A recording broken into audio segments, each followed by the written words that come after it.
Buenos días. En primer lugar, queremos agradecer en nombre de la Comisión de la Memoria Histórica Fontaniega y de los familiares de las víctimas vuestra presencia aquí, el que un año más, ya por tercera vez, nos acompañéis en este acto tan entrañable donde honramos la memoria de todas las víctimas que fueron asesinadas en el golpe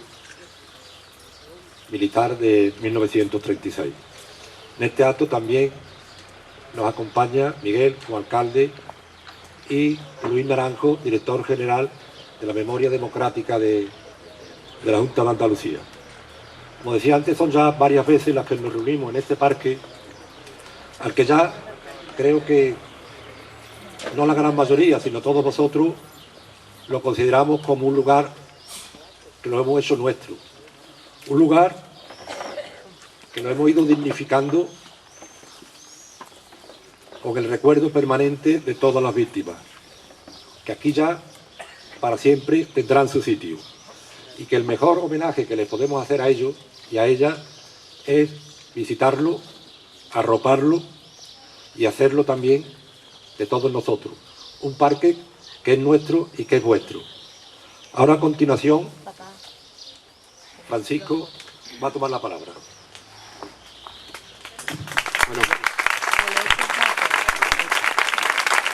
Buenos días a todos y a todas.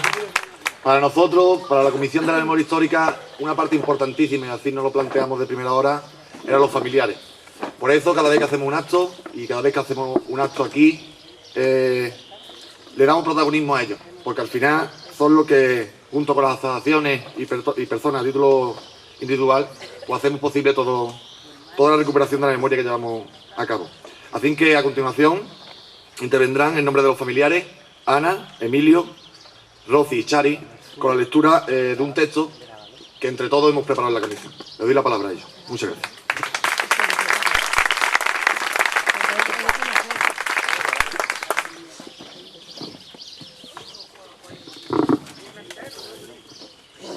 Hoy, 29 de junio, estamos nuevamente reunidos en este parque, lugar que ya nos es familiar,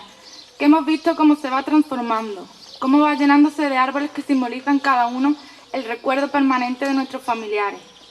que nos sobrecoge y a veces nos pone un nudo en la garganta, pero que también nos llena de alegría el ver sus nombres en los azulejos de cerámica. Nombres a los que les da el aire y el sol los calienta, nombres que florecen en cada árbol, nombres que ya no hay que pronunciar en voz baja y con temor, sino que ya podemos pregonar a los cuatro vientos. Podemos revelarlos con la voz fuerte y con orgullo, haciendo henchir nuestros corazones al leerlos.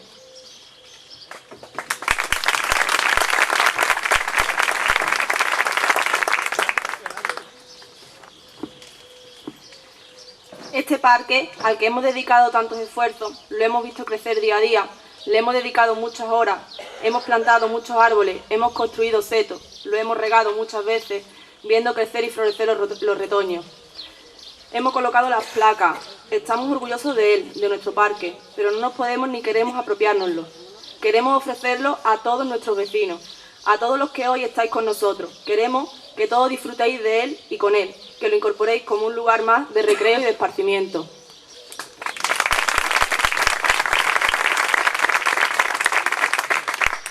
Por eso, queremos que nos acompañéis en este paseo que vamos a iniciar, para que lo conozcáis mejor os familiaricéis con los nombres de los árboles, con la quietud y la paz que en él se respira, con el frescor y la sombra que nos da. Traspasamos la verja, nos franquean a ambos lados los apacibles olmos de Leonardo, Rosario y José, el verdor de las acacias de Coral, Joaquín y Diego, que nos llevan de nuevo a los imponentes olmos de Felicito y su hermano Juan, como eternos guardianes de la galería central. Alzamos la mirada y contemplamos la serenidad del arco, que recuerda a todos aquellos que creyeron en un mundo más solidario y cegaron su vida, y que una placa perpetúa su memoria.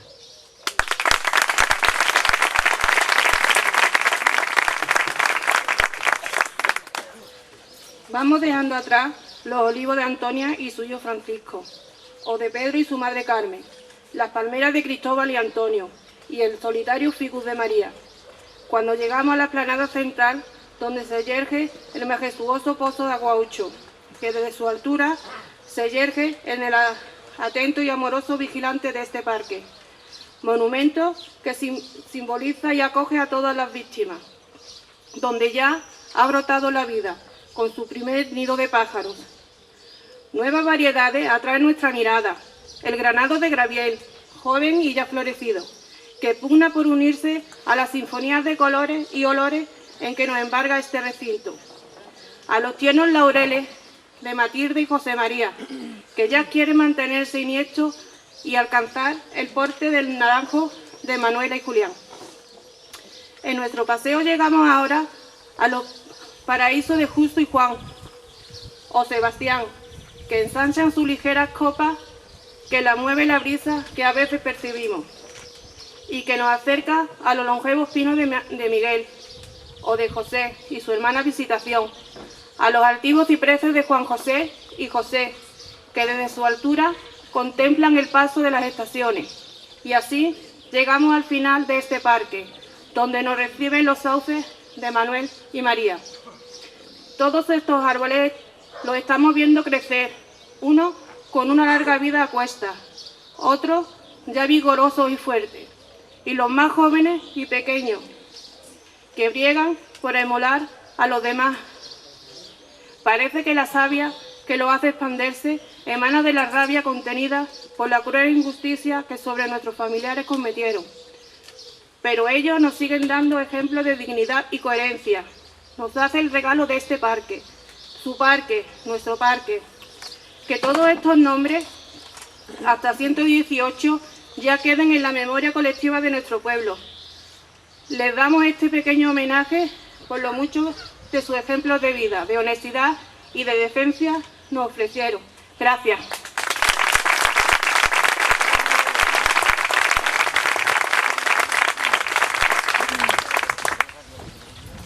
A continuación, vamos a enumerar el nombre de todas las víctimas a quienes está dedicado este parque. José Ruiz Martín, Francisco Ávila Fernández, Francisco Lora Caro, Fernando Fernández Hidalgo, Salvador Gallego Bordoy, Juan Antonio Caro Ruiz, Luis Calderón Ruiz, Manuel López Ramos, Ignacio Ávila Ruiz, Carmen Martín Torres, Juan Aguilar Narváez, Juan García Ruiz, Patricio Conejero Martínez, Ricardo Conejero Martínez, Pedro Lora Fernández, Miguel García Fernández, Gaspar García Fernández, Ángel León Caro, Manuel Muñoz Fernández, José Jiménez Lora, Luis Caballero González, Dolores Hinojosa Talavera, Antonia Caro Gamero, Fernando Romero González, Francisco Flores Lora, víctimas de la intolerancia y del fanatismo.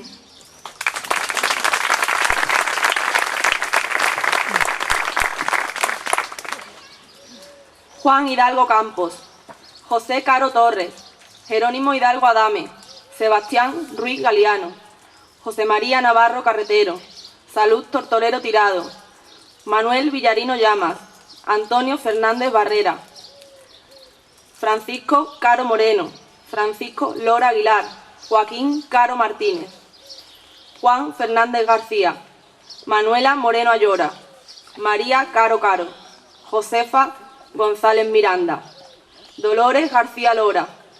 José López Aguilar, Alfonso Pérez Ruiz, Manuel Caro Martínez, Antonio López Pérez, Domingo Fernández Gil, Matilde Muñoz Caro, Agustina Tortorero Becerril, Isabel Becerril Humanes. Silenciados que hablan.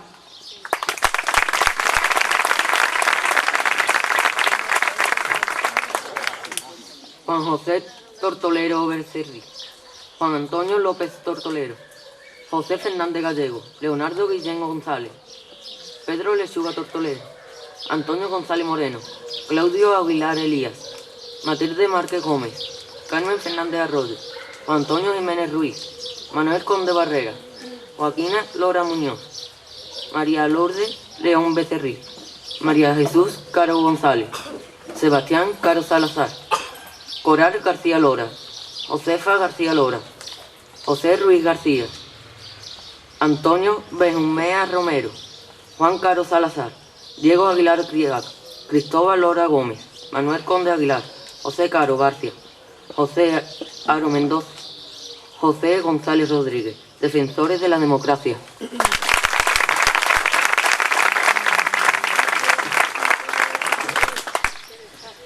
José Naranjo Ruiz, José Beltrán Ruiz, Cristóbal Fernández González, Julián Fernández López, Pablo Miranda Millán, Josefa Moreno Ayola, Esteban Ruiz Lechuga, José Hidalgo Guerrero, José Campos Ruiz, Sebastián Aro Moreno, José Medrano Caro, Manuel Medrano Caro, Sebastián Muñoz Caro, Juan Antonio Fernández Carmona, José Caballeros Lora, Agustín Fernández Muñoz, Justo Fernández Muñoz, Gabriel Carmona Gallego, Felicito García Ruiz, Visitación Ruiz Martín, Julia Miranda Barcia, Dolores Caro Galiano, Antonio Caballeros Caro. Olvidados que están presentes.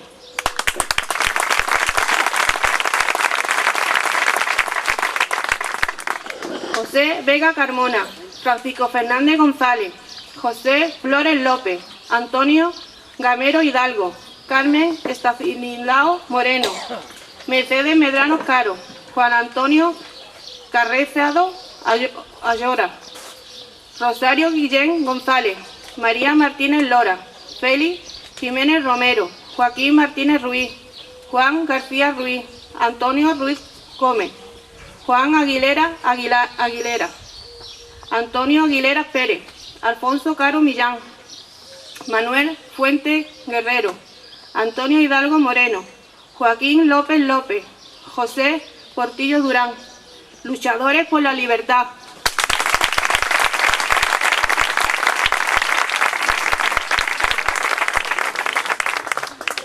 Bueno, desde la comisión queremos dedicar también este humilde acto a nuestro compañero Miguel Villarino, que ha dedicado mucho tiempo y mucho trabajo para recuperar la memoria. Y aunque no esté en presencia, él fue su decisión de dejar la ceniza ahí en su árbol antes de fallecer. Así que también este acto va dedicado a él. A continuación vamos a proceder a la izada de bandera y vamos a tocar el himno. Lo va a tocar Antonio Caballero y cuando quiera. Y nuestro compañero Pablo, como siempre,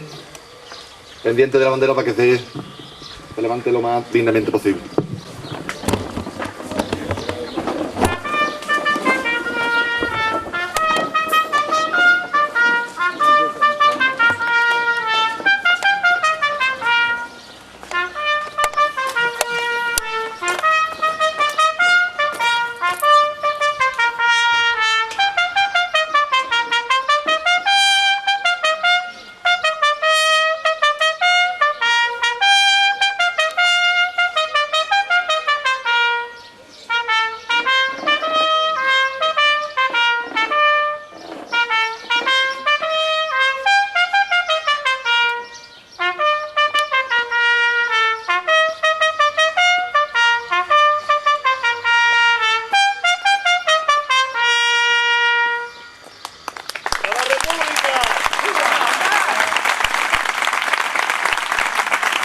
Muy buenos días a todos y todas, hombres y mujeres, que en el día de hoy,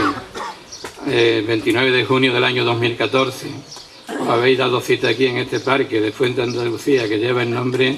de Luchadores por la Libertad,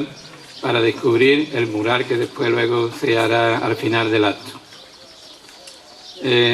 Como es natural, yo aquí, bueno, pues en mi discurso voy un poco a recoger el momento. Y por otro lado también, bueno, pues a lo mejor me voy a centrar también un poco en la historia que dio origen a todo este acto, bueno, a las circunstancias en las que después de 40 años de dictadura y 35 años de democracia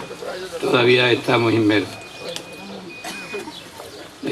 Como queda recogido aquí en este folleto que casi todos tendréis, pues por el acuerdo del Consejo de Gobierno de la Junta de Andalucía, celebrado el día 27 de diciembre del año 2013 y publicado en el Boletín Oficial de la Junta de Andalucía de 7 de febrero de este año 2014,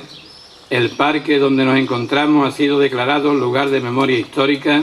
como reconocimiento, junto con otros lugares de Andalucía, por la importancia que tuvo este hito en la interrupción de la Segunda República por el golpe militar de corte fascista del general Franco, junto con otros generales sublevados de otras distintas regiones militares, y como también se dice, por la emotividad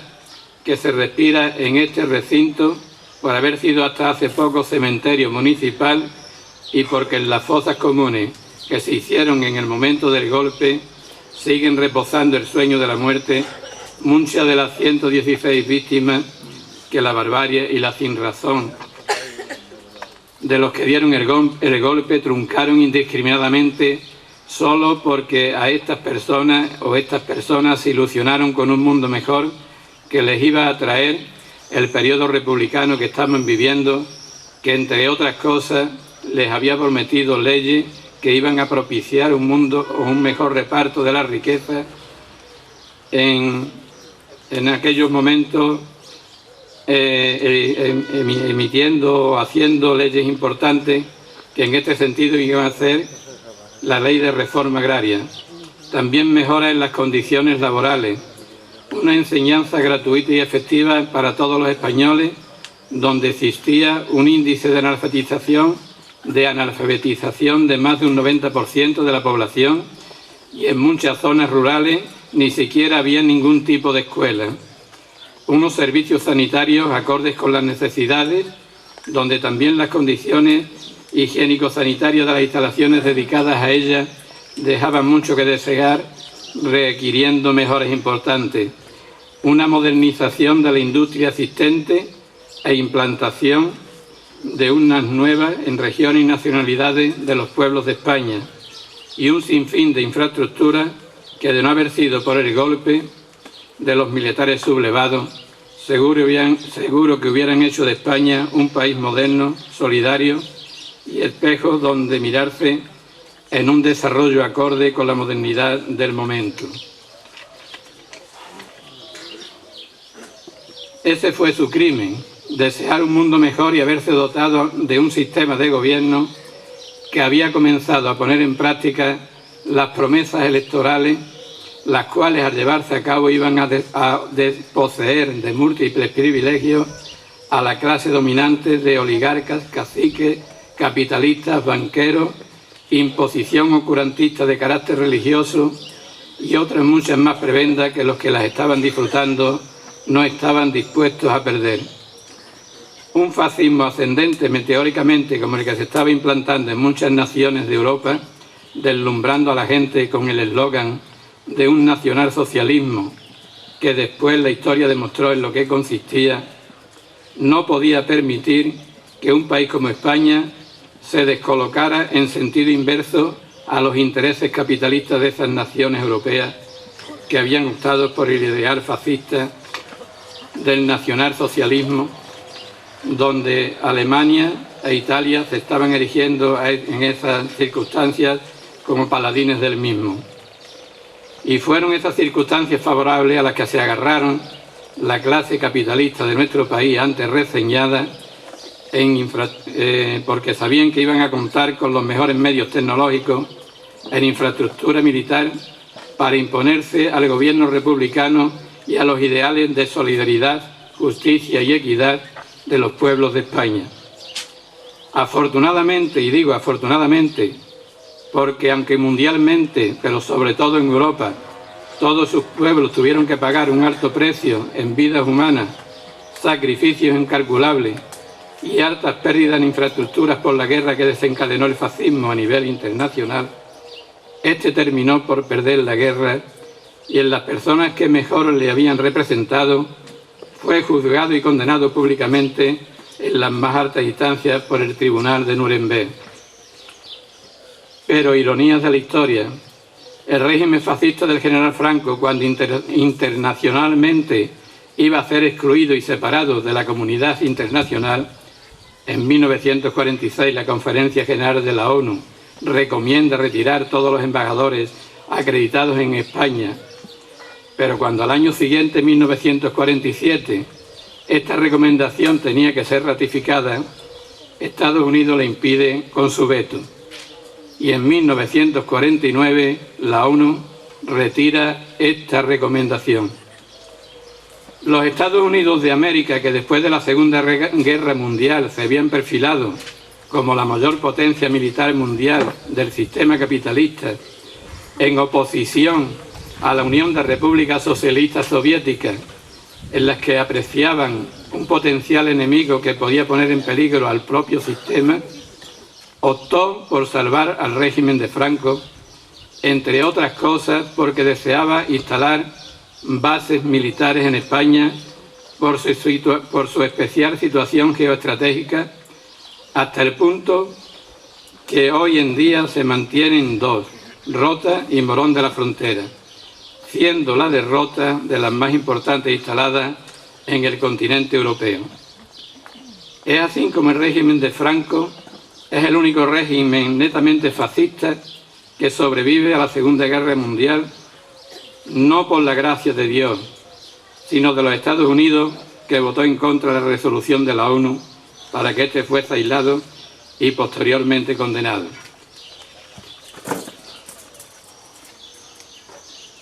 A Franco no se le puede quitar de encima el San Benito de dictador, pero sí el de que era un dictador fascista. Motivo que lo justifique: en España el gobierno republicano era incapaz de mantener la paz y el orden. El ejército no tuvo más remedio que imponerlo y, claro, su comandante en jefe, el general Franco, solamente era un dictador autoritario. Por obra y gracia de ese momento, el más fuerte en la comunidad internacional, los Estados Unidos de América, Franco, que había impuesto el régimen fascista más cruel y sanguinario de Europa, provocando, donde el golpe militar triunfó en España, cientos de miles de muertes, nada más tenemos que ver que en nuestro pueblo, que no hubo guerra ni ningún conato de resistencia al golpe, se cebaron con 116 víctimas, entre ellas de una manera execrable, con varias de las autoridades civiles del municipio y las mujeres todavía, algunas niñas, en el cortijo de la Guaucho. Lo vuelvo a decir, ironías de la historia, no podían ser condenados por la comunidad internacional como fascistas equiparables al nazismo y fascismo de Hitler o Mussolini. Era solo una dictadura autoritaria. Esta condición le permitió al régimen vivir casi 40 años y al dictador morir en su cama. 5 años antes de su muerte, las cortes franquistas del general Franco, esas cortes que desde el año 1949 ya no eran fascistas, propusieron como sucesor del caudillo y rey de España al príncipe de Asturias, Juan Carlos de Borbón. Hincado de rodillas delante de un crucifijo, le hicieron jurar los principios fundamentales del movimiento nacional nacido del 18 de julio, fecha del fatídico golpe de Estado contra el gobierno de la República. Y nuevamente, ironías de la historia, este rey que a la muerte de Franco vuelve a jurar los principios del movimiento y las cortes que lo proclaman se metamorfosean gracias a un pacto con las izquierdas más representativas del momento. El Partido Comunista de España, el partido más activo durante la dictadura como oposición, y el Partido Socialista Obrero Español, convirtiéndose en democráticas con la Constitución emanada de ese pacto, la Constitución de 1978. Se justificó ese pacto como la única manera de acabar con la dictadura, porque la correlación de fuerzas del momento no permitían de ninguna otra manera acceder a la democracia. Sin lugar a dudas, seguramente, con una población a la que habían inculcado un miedo atroz con la multitud de fusilamientos que llevaron a cabo cuando se hicieron con el poder, que a pesar del tiempo transcurrido todavía no había desaparecido, y 40 años enseñando en las escuelas las loas del movimiento nacional que había salvado a España de rojos, masones y separatistas, posiblemente fuera lo mejor. Pero de lo que tampoco cabe ningún tipo de duda es que de esa transformación, de esa metamorfosis, las más beneficiadas fueron las instituciones franquistas, que se mantuvieron con muy pequeños cambios prácticamente hasta nuestros días. La prueba, el enorme esfuerzo que está costando que personas como las que aquí han quedado recogidas sus memorias con el árbol que dignifica su nombre y su recuerdo, gracias a la iniciativa de sus propios familiares y el trabajo y la persistencia de la Comisión de la Memoria Histórica Fontaniega, hayan tenido que pasar 79 años para que se reconozca como de memoria histórica el lugar donde muchos de ellos perdieron la vida y se encuentran sus cuerpos. Termino dando las gracias a la Junta de Andalucía, en la persona que aquí la representa, Luis Naranjo, director de la Memoria Histórica Democrática Andaluza,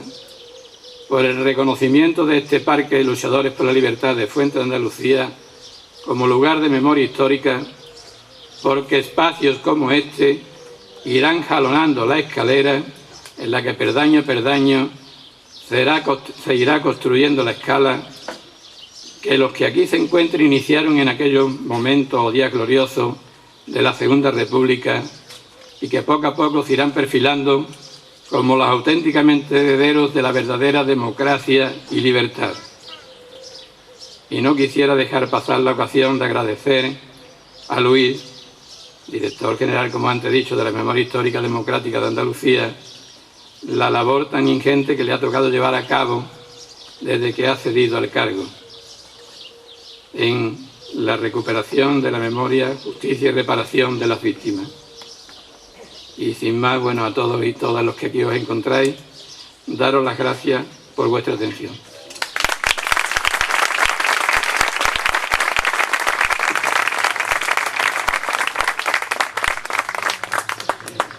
Buenos días, compañeras y compañeros. Primero agradecer al alcalde sus palabras, pero lo que estamos haciendo es cumplir con una mínima parte del deber que tenemos como Estado democrático. Simplemente eso. Y en esa labor el apoyo social va a ser, es y deberá seguir siendo fundamental. Lo primero que me gustaría hacer también, después del agradecimiento a las palabras del alcalde, es, en nombre del Consejo, en nombre del Gobierno de Izquierda de la Junta de Andalucía, tener un recuerdo emocionado a las víctimas del golpe de Estado y del fascismo. Y un profundo agradecimiento a los familiares, también víctimas, que durante muchos años han portado casi en solitario, con el Estado democrático mirando hacia otro lado y antes con la dictadura pesando encima con toda la represión, como digo, han llevado casi en solitario la luz de la memoria, la batalla por la memoria y el compromiso por la memoria. De verdad que os lo agradezco profundamente en nombre de la Junta y también recuerdo de forma muy emocionada a los que lucharon y murieron. Y habría también que decir, porque es la verdad histórica, no es el mito que el franquismo construyó, ni las mentiras ni las falsedades,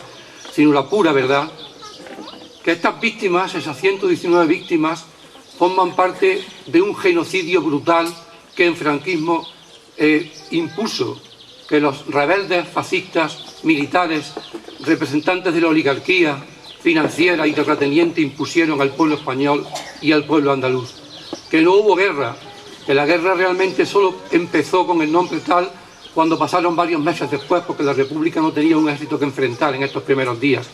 que era simplemente un baño de sangre para que la población civil y la clase obrera se atemorizara y se quedara quieta ante lo que era la opresión inicial del fascismo, el acto fundacional de lo que fue después de la dictadura, pero no lo consiguieron.